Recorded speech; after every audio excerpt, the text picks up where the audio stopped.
যেগুলো ভিডিও ফুটেজটি দেখছেন এটি ইরানের সামরিক বাহিনী প্রকাশ করেছে।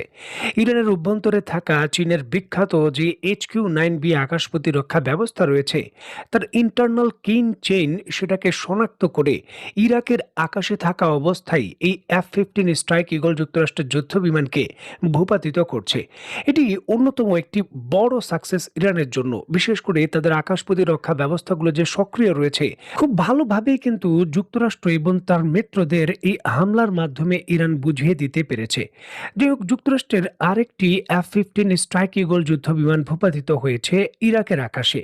বিষয়টি প্রত্যাখ্যান করেছে যুক্তরাষ্ট্রের দাবি যে এই ধরনের কোনো ঘটনা ঘটেনি।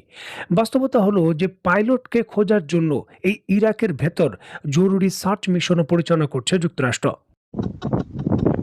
اليوم طيارات بالخياطير سربين واحدة اثنين ثلاثة স্ক্রিনে নিশ্চয়ই আপনারা পরিষ্কারভাবে দেখতে পাচ্ছেন ইরাক সীমান্তের কাছে ভূপাতিত যুদ্ধ বিমানের যে পাইলট রয়েছে তাকে খোঁজার জন্য জরুরি ভিত্তিতে সার্চ মিশন পরিচালনা করছে যুক্তরাষ্ট্রের সামরিক বাহিনী।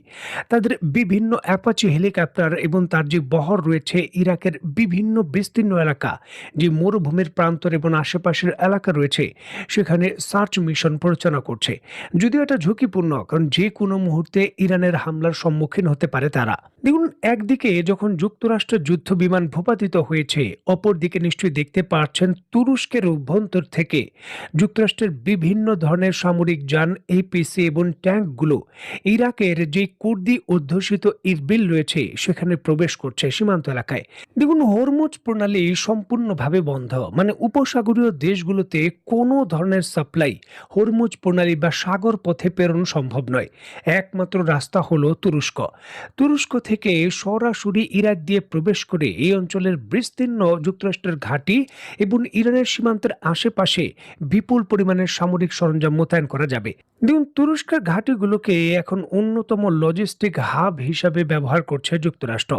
ইরানের সীমান্তের কাছে বিপুল পরিমাণের আর্টিলারি এবং যে পদাতিক হামলার সরঞ্জাম সেটা তারা জমায়েত করছে এবং ডোনাল্ড ট্রাম্প সিদ্ধান্ত নিচ্ছেন বা এমনটা শোনা যাচ্ছে ইরানি পদাতিক হামলা তারা করতে পারেন, যেটার ঘোষণা যে কোনো মুহূর্তে ডোনাল্ড ট্রাম্প দিতে পারেন এমনটা বলা হচ্ছে।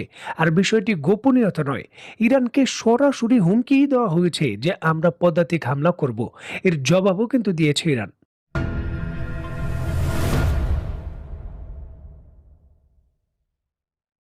দেখুন, যুক্তরাষ্ট্র ইরানের বিরুদ্ধে দফায় দফায় হামলা করার চেষ্টা করেছে, আর গত 2 দিনে তো দফায় দফায় এই হামলার প্রচেষ্টায় তাদের কয়েকটি যুদ্ধ বিমান ভূপাতিত হওয়ার ঘটনা ঘটেছে। কুয়েতের মাটিতে অন্তত